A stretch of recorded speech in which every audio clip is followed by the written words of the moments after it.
Gertz, and he's going to address this question, which is, does ET exist, and if so, is ET already aware of Earth's existence as a biologically active and technologically emergent planet? If ET has not yet learned of our civilization, should we willfully signal to it our presence using powerful radio beacons? I urge extreme caution. Here's John. Thanks, Hank. I guess you gave my talk for me. So, any questions?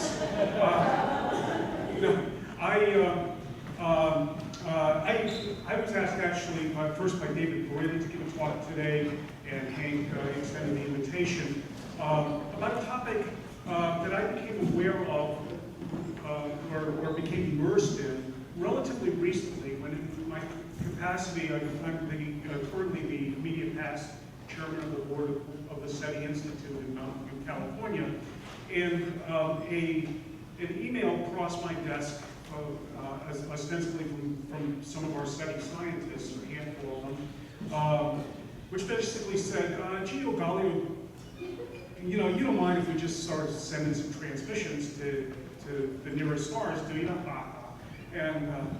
And it was a fairly short and simple email, and I just sort of went ballistic. I said, oh my God, what are you guys talking about?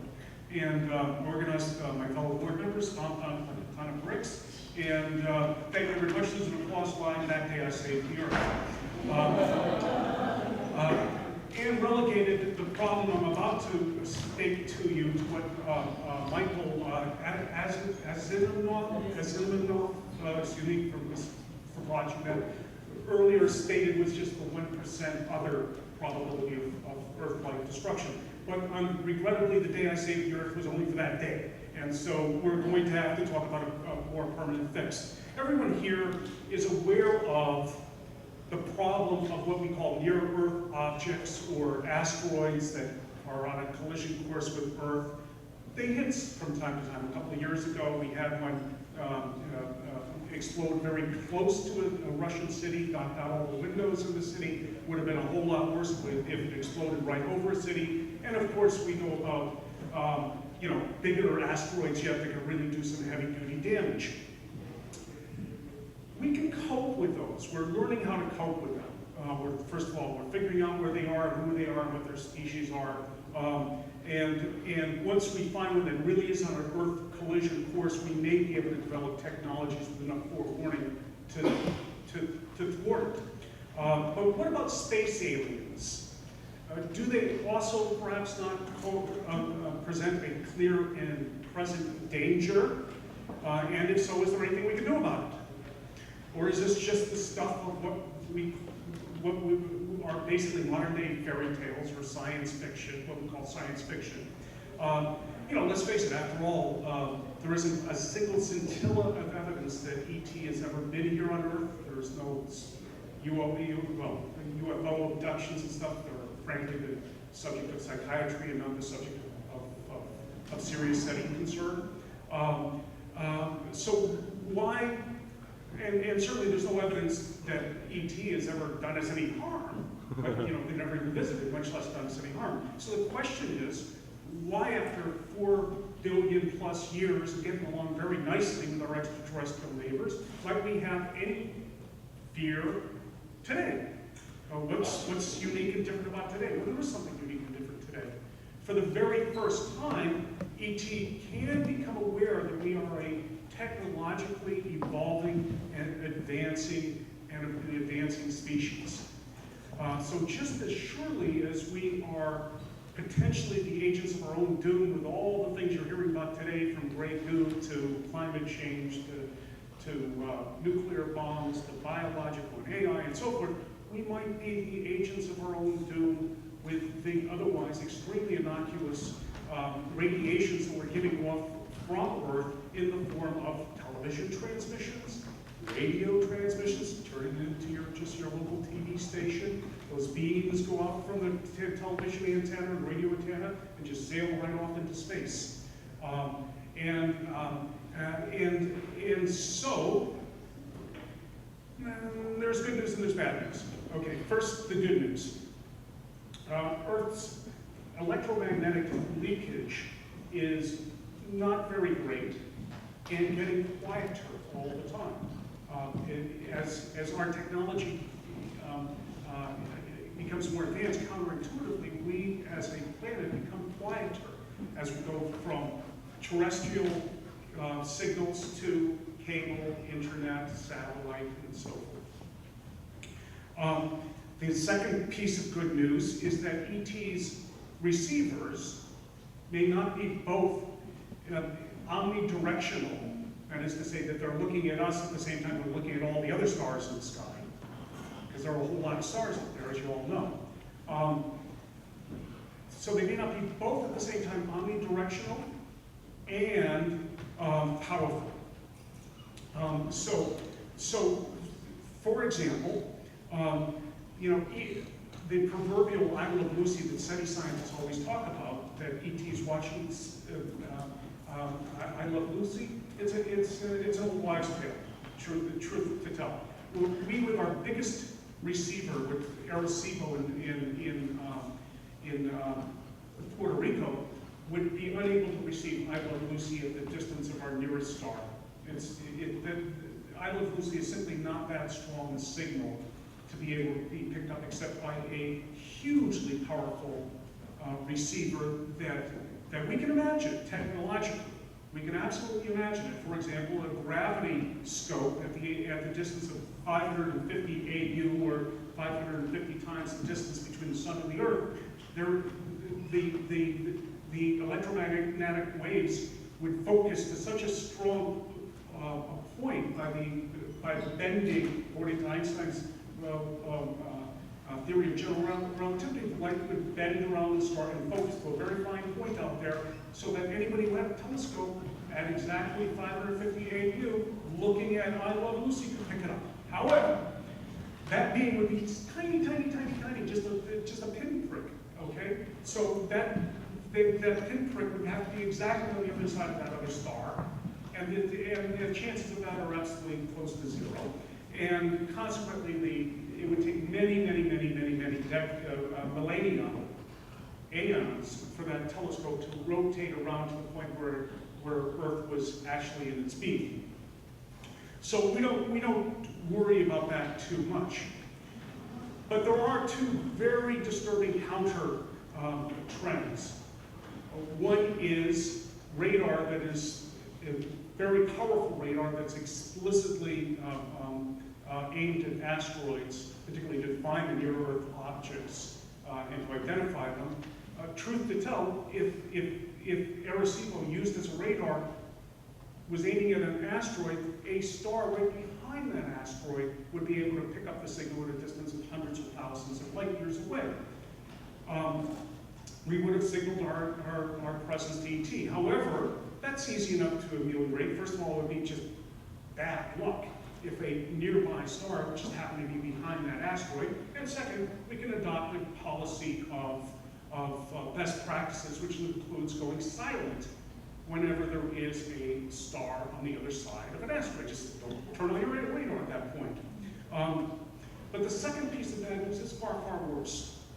And that is that a handful of misguided individuals in the SETI community actually argued that mankind should proactively signal our presence to the nearest stars in the hope of attracting ET's attention. They proposed to take our most powerful transmitters at Arecibo, for example, and use them to send messages to the nearest stars. In effect, whereas Earth is currently whispering our existence with our "I Love Lucy" transmissions, they would propose to shout at the top of Earth's lungs. So let's go back to some basics about SETI, and to help you understand why this is such a dangerous proposition. First of all, what do we know about life in the universe? We actually know much more than we did just a few years ago or a generation ago. First of all, we know that the most recent findings from Kepler indicate that there are no less than 40 million Earth-like planets, the size of Earth roughly, planets, in what's called the habitable zones of their stars, habitable zones where water is in liquid form on the surface, in our galaxy. No less than 40 million Earths in habitable zones in our, and this is one of the most profound discoveries, and it's quite recent, even in the last year, thanks to the Kepler space mission, and that's the lower threshold. Planets are absolutely ubiquitous. The frequency of life we know now known is different than we thought it was. Organic chemistry is ubiquitous in interstellar space. It's ubiquitous on asteroids. And on comets. We know that the conditions that are necessary for life are far more relaxed here on Earth than we thought they were. We found life not just where we expect to find it in Piedmont, California, but also we found it in Antarctica. We found it miles beneath the surface of the Earth. We found it in boiling hot springs of Yellowstone. We found it on thermal vents at the bottom of the ocean. We find life at a much, much broader range than what we thought it would be. Moreover, the term habitable zone is now almost archaic because we now do not believe any longer that life is restricted strictly to where liquid water can be on the surface. We know that Europa has an ocean that contains probably more water than all the oceans of the Earth combined. Enceladus, a small moon of Titan, has a liquid ocean just beneath its icy surface.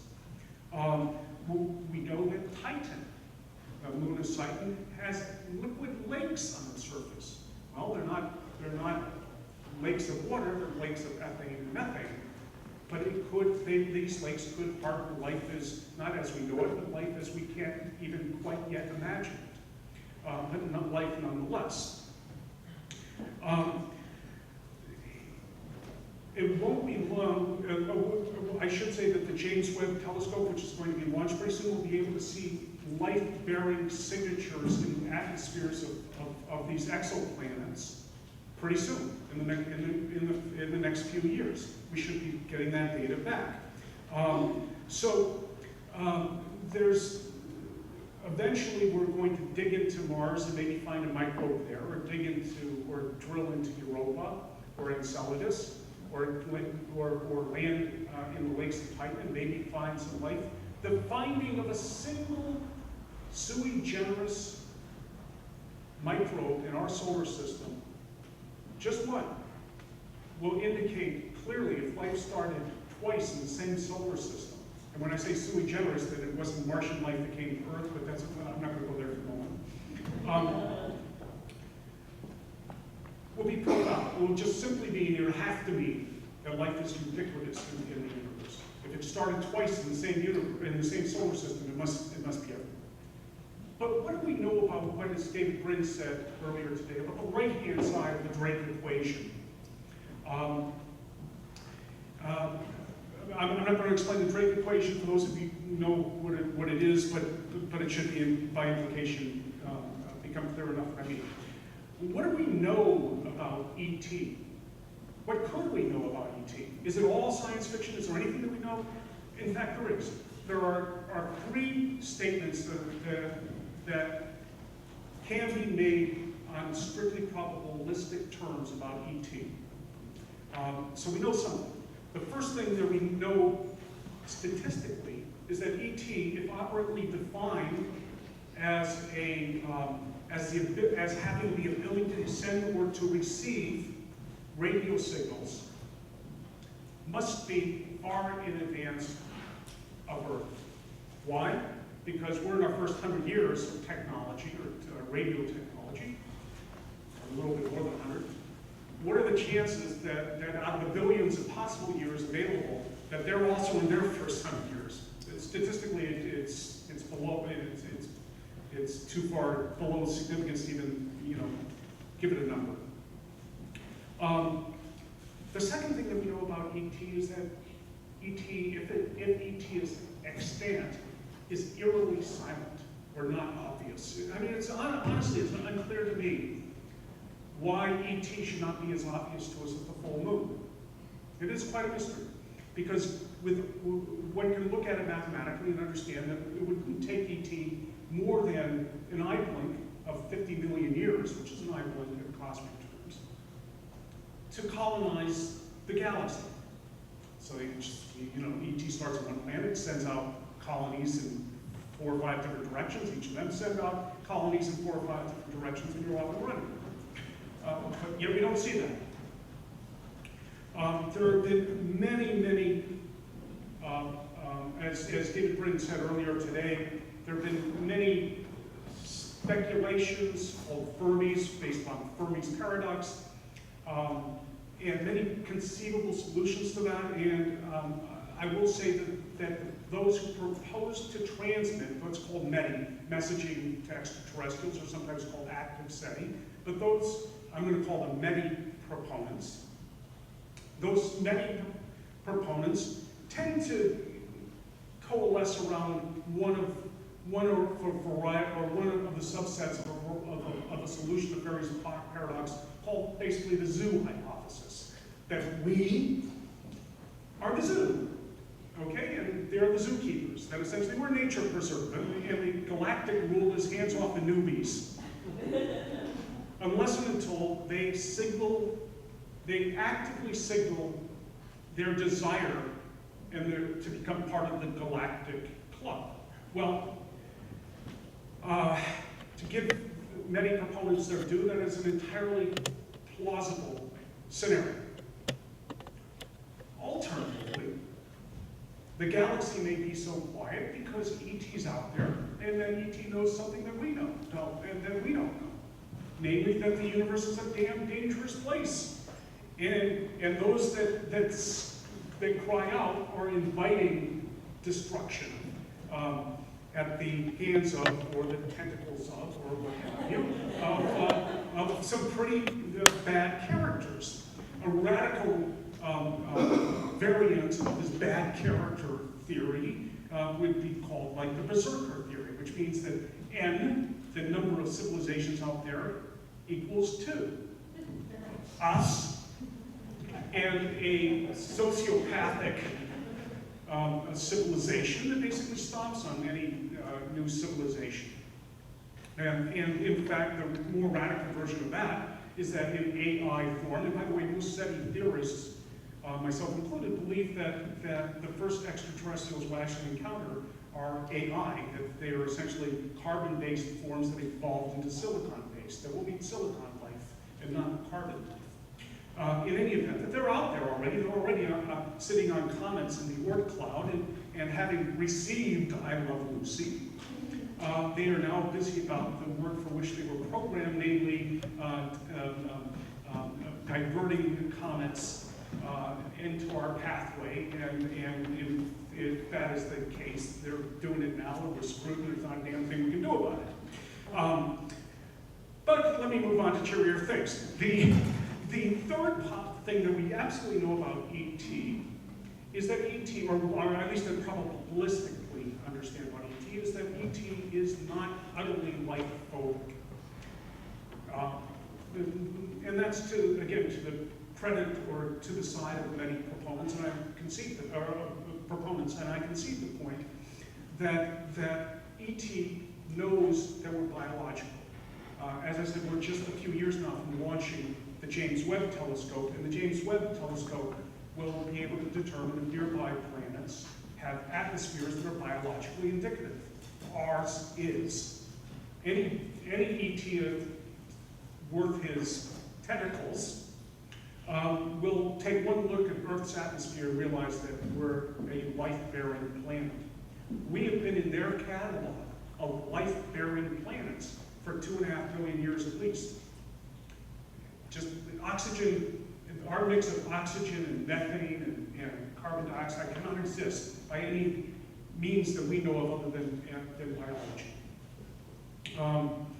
And consequently, if we are the only biologically indicative planet in this sort of quadrant of the Milky Way or what have you, then probably ET's super duper gravity lens telescope is looking at us 24/7. Yeah, they've seen I Love Lucy. But if biologically active planets are as common as dirt, which is probably more likely, then there's no particular reason why they would be looking at us, and in fact, after 2.5 billion years, even the most patient ET may have gotten bored and moved away. So beyond these three probable factoids, namely that ET is more advanced than us, that ET is not obvious or apparent, and that ET does not instantly destroy non-technological life wherever it finds us, we know absolutely nothing. Everything else is speculation. We have absolutely no idea what ET would say about our civilization if they could detect us. Many proponents speculate that ET will receive our intentional communication as a signal that we're ready to join the Galactic Club, and that they will then send us a laminated membership card along with a welcome wagon basket, and in that basket we'll find our own embossed copy of Encyclopedia Galactica filled with great wisdom and culture and salvation, and it's all messianic and everything's wonderful.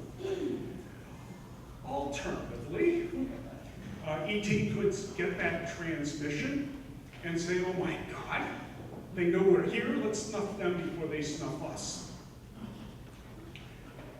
So the proponents will then argue, but ET must be imbued with wonderful intentions because they have to be altruistic. How else, if they couldn't get along with each other, how else would they have gotten through their bottleneck of nuclear bombs and all the other nightmares you're studying today?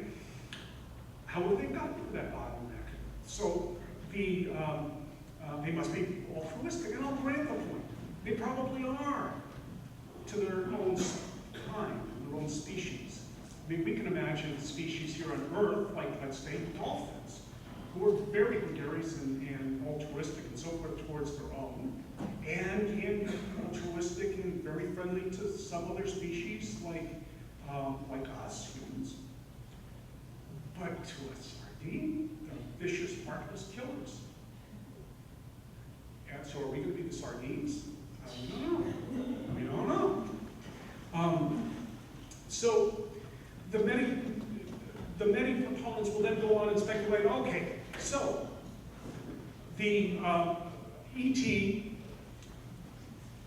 if they were maliciously inclined, couldn't hurt us from such a vast distance, over light years. So what's the harm? And I grant that ET is not going to come here to eat us. I mean, come on, a Big Mac can't be all that expensive on their home planet.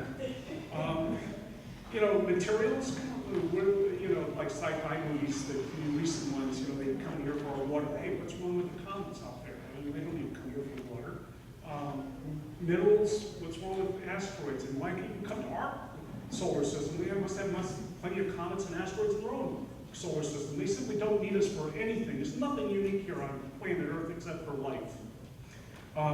But does that mean that they, you know, would they come here, would they spend 50 or 100 or 5,000 of their generations, who knows, in spaceships coming here just for a bombing run? No, not likely. So get out of your mind the idea of Independence Day or any of that kind of horror show with an armada of space aliens. No, it's too far to fly. But to say that they couldn't harm us reminds me of the Vikings or something sitting there incredulous that anybody could do warfare at a distance of maybe 100 yards or something, whatever the distance an arrow would fly. Completely unaware of the possibility of missiles and airplanes and bombers and artillery and so forth. ET could harm us from whatever distance they please, like harming us. I'll give you just two possibilities. They don't need to send an armada, they could just shoot a bullet at us. What kind of bullet? It would have to have some sort of self-replicating toxin or nanobot, gray goo or something. They could simply speed up a projectile to something approaching the speed of light. You know, the asteroid that wiped out the dinosaurs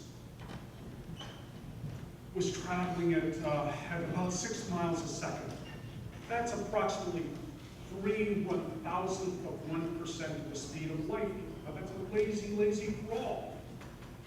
So, you know, they can destroy us kinetically. So,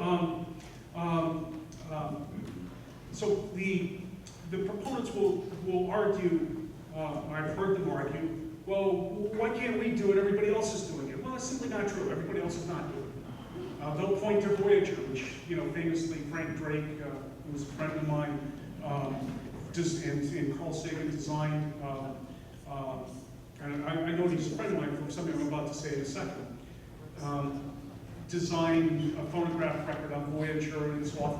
Well, first of all, it's a trajectory to nowhere in particular. It's never going to be found.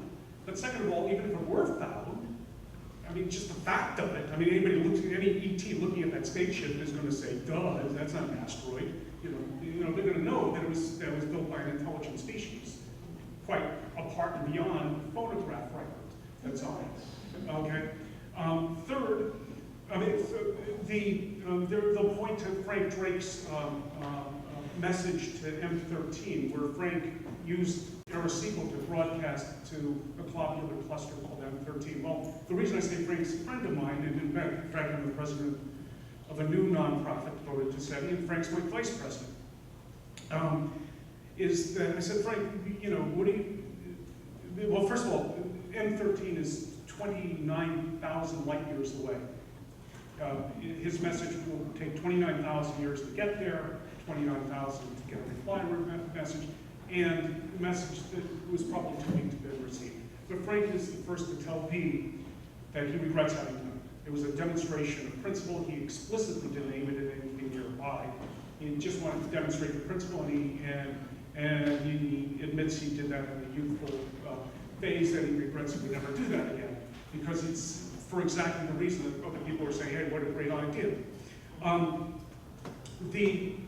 The truth of the matter is very few people have been sending messages, and usually using very weak signals, and whatever, multiple wrongs do not make a right. So, my message to the many proponents is that, look, they're going to say, listen, we need to. ET may not be able to understand I Love Lucy, and I say, sure, if you need to hold their hand and you feel that they can't understand I Love Lucy, and it takes a particular sense of humor, I suppose, then fine. If they feel they need to start with a periodic table or prime numbers or something like that, be my guest. But broadcast not with Arecibo, but at the same power as I Love Lucy, as our leakage. They'll then argue, but we need to use, and I've heard them argue this, we need to use Arecibo because if we do receive a message from ET, we need to be prepared to use Arecibo to broadcast back our response. Well, I say, okay, do you need to develop the technology for messaging? Okay, fine, be my guest, but then don't aim at the nearest stars. Aim it at a galaxy far, far away, more or less perpendicular to the plane of the Milky Way, and make sure that there are no nearby stars in the foreground, and you have my blessings. But they're not being sincere with this. Their entire intent is to get their message out. So many proponents are ready to transmit tomorrow if we give them the keys to Arecibo. They seek no one's permission to speak for mankind. They argue, of course, in a perfect world, it would be nice to get permission from the UN Security Council, let's say, but that would take too long to get permission and to achieve it. And I said, too long for what? The stars aren't going anywhere in human terms. When you sign up for SETI to be a SETI scientist, you sign up for the work of potentially generations. That just goes with the territory. There's not a vast pro-METI literature out there, but what is out there, it tends to be shrill and harsh and accusative. My personal favorite is when they accuse myself and opponents of total risk aversion. We're somehow not manly men, not macho enough. We're represented as believing that even though the risks are tiny, that we still call as METI, but neither I nor any opponent of METI has ever put a probabilistic number on the risk involved. All I know about the risk of sending messages out to our nearest stars is it lays somewhere between 0 and 1. That's, I literally have no idea. So consequently, we're in a golden age of astronomy. the discovery, who would have thunk just a few years ago, I mean, black holes, exoplanets, dark energy, the discoveries pour in by the week. We're in a golden age. What we're going to know 25 years from now is vastly more than we know today. Why not listen longer? And why not seek proper consultation before we ever begin to broadcast? Finally, I'm going to say, many proponents concede that maybe the jungle out there is a cosmic jungle it has some bad actors in it. But somehow they make a speculative leap that I'm not prepared to take. They make the speculative leap that those bad actors or those monsters working in that jungle have super duper hearing. That they in effect can hear our tiny leakage. So that by analogy, we're without doubt we're tiptoeing on the leaves, and if the monster has fantastic hearing, they will hear that. But they then thereby give themselves automatic permission to start yelling at the top of the lungs. Well, some of us who happen to be on this, blue-dotted jungle traversing party, would appreciate it if they just keep quiet for a while. So there's much to ponder and debate, particularly, other voices need to be heard. Military planners, diplomats, psychologists, economists, bring everybody to the table. Our astronomers aren't used to the idea of ethical review. In medical research, all experiments are subject to ethical review. Some experiments are simply too dangerous or too unethical to perform. We don't do human cloning. We don't do tabletop experiments on smallpox virus. This is of that ilk. We don't run this experiment without really carefully thinking of it. We cannot do it simply on the say-so of a few lonely semi-scientists who are getting frustrated, that they haven't yet received a signal. Not when the fate of the world may rest on it. Okay, questions? Please, you go ahead.